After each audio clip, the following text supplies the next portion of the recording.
Shalom, all praises to Yahweh, Ba'asham Yahweh Shai, double wonders unto the apostles and elders of Great Millstone who rule well, and shalom to the hopeful elect. This is Paya Allah, coming at you again with another news and prophecy. Okay, Spirit of Yahweh Shai is the spirit of prophecy. So one of the main things, if you're speaking in true belief of the Holy Scriptures, the Bible, you should be speaking in the spirit of prophecy, which is Yahweh Shai's spirit, man.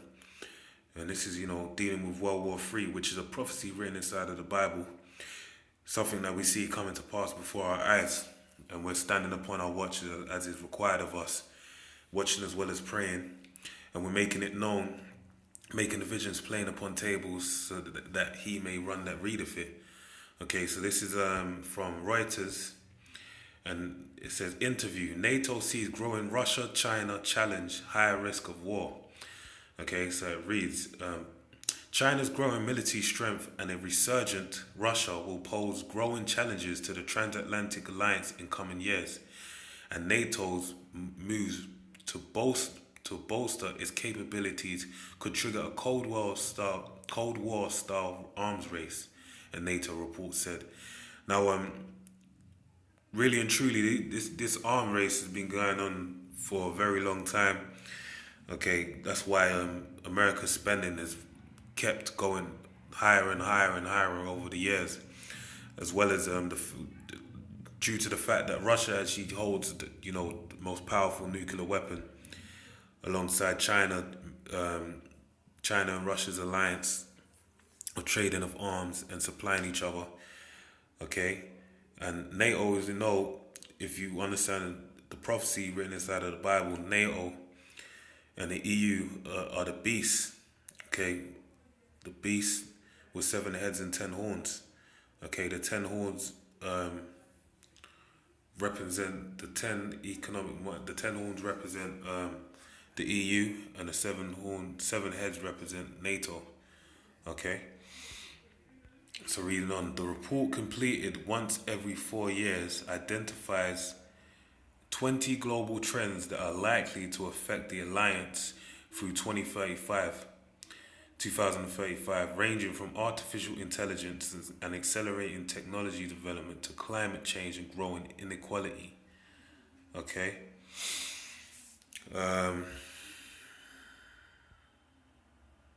General Dennis Mercier, NATO Supreme Allied Commander Transformation, told Reuters the report showed a higher risk of major interstate war than in the 2013 report.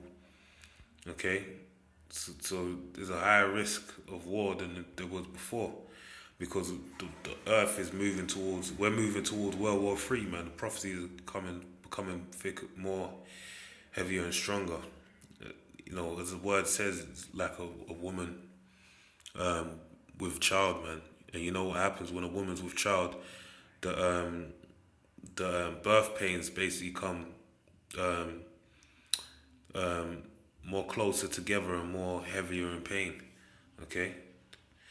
We see a considerable increase in the risk of a major interstate conflict, Mercier said in an interview on the sidelines of the Berlin Security Conference.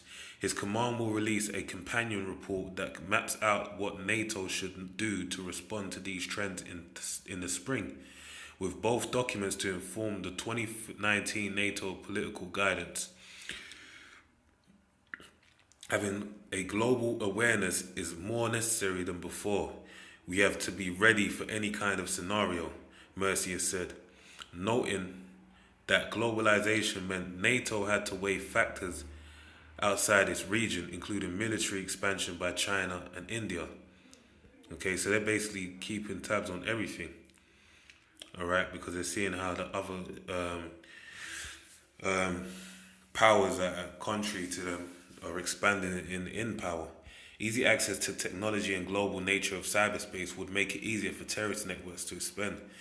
And that's the new forum of warfare, man. This is the information age, and information is basically is key in getting one over your enemies. That's why you have things like the CIA, Central Intelligence Agency, because intel is important. The more intel you have on your enemy, the better you are capable of defeating them. And us being in an information age, that's only right that you have as much information on each other as possible. That's why whistleblowers get penalized, the most in the West, so to speak, dealing with UK and America. Okay, and that's why on our part as well, dealing with us men in the faith, men of truth, Isaiah 33:6 tells you, man, that wisdom and knowledge shall be the stability of thy times and the strength of thy salvation. So our strength is also intel. And what's the intel that we have is Yahweh Shai supping with us through the Spirit to guide us through these days, which the cornerstone of that wisdom, knowledge, and understanding is faith. Having the belief that no matter what situation the Heavenly Father places you in, He has put you there for a trying of your faith and to really make purify you, man, and make you worthy unto meet for repentance. All right. So sticking back on a point, challenging the current near monopoly that state actors have on high-tech weapons, the report said.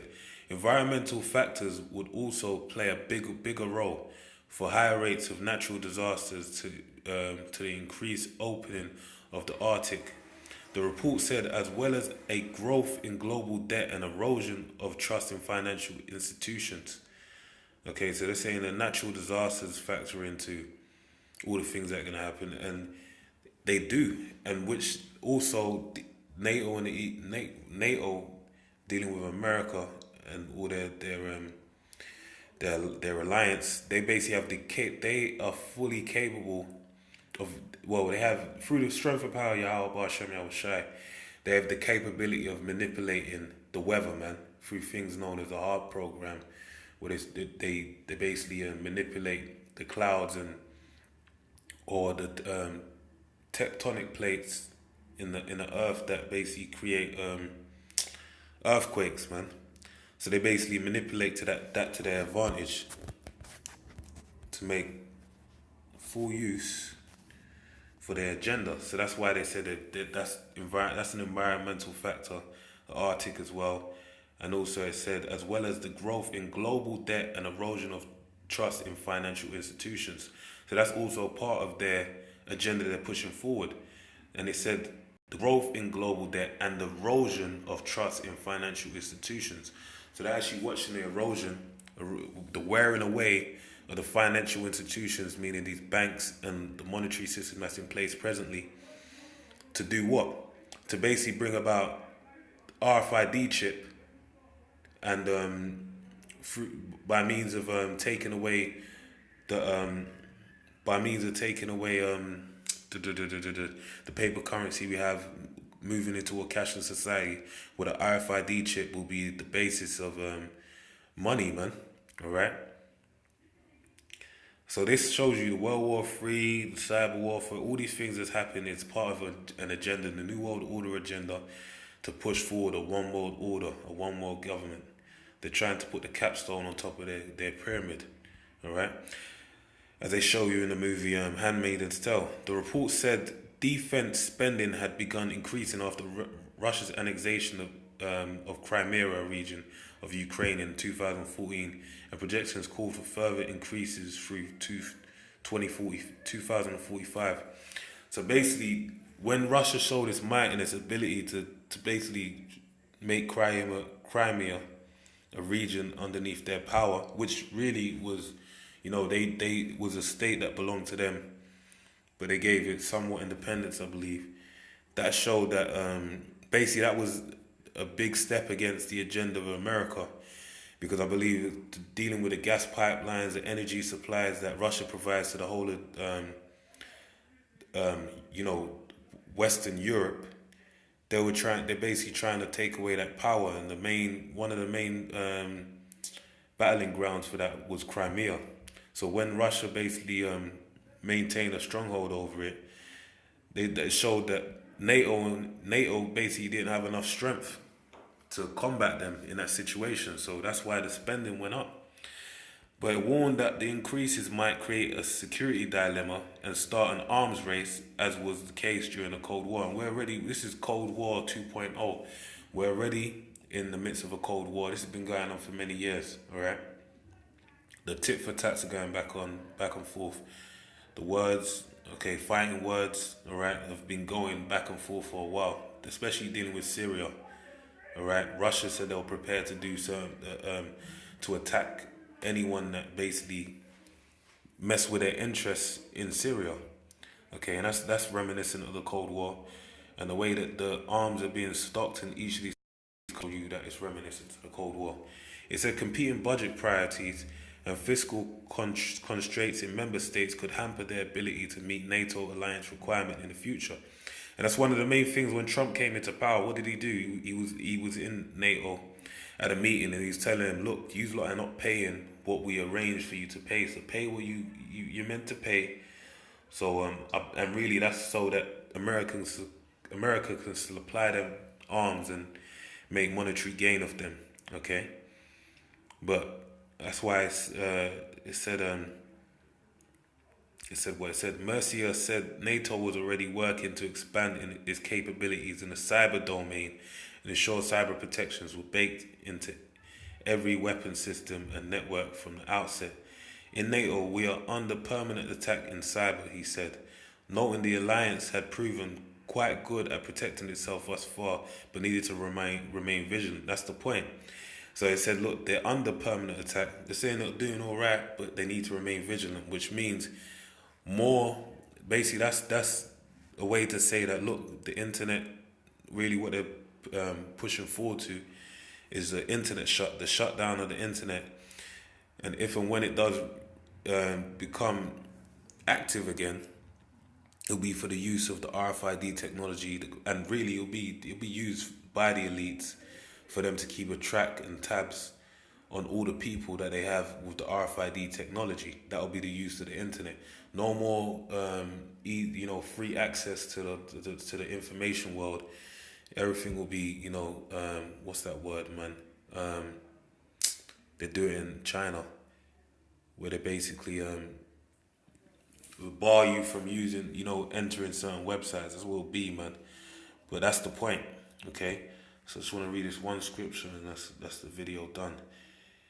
Amos 5:18. Woe unto you that desire the day of the Lord. To what end is it for you?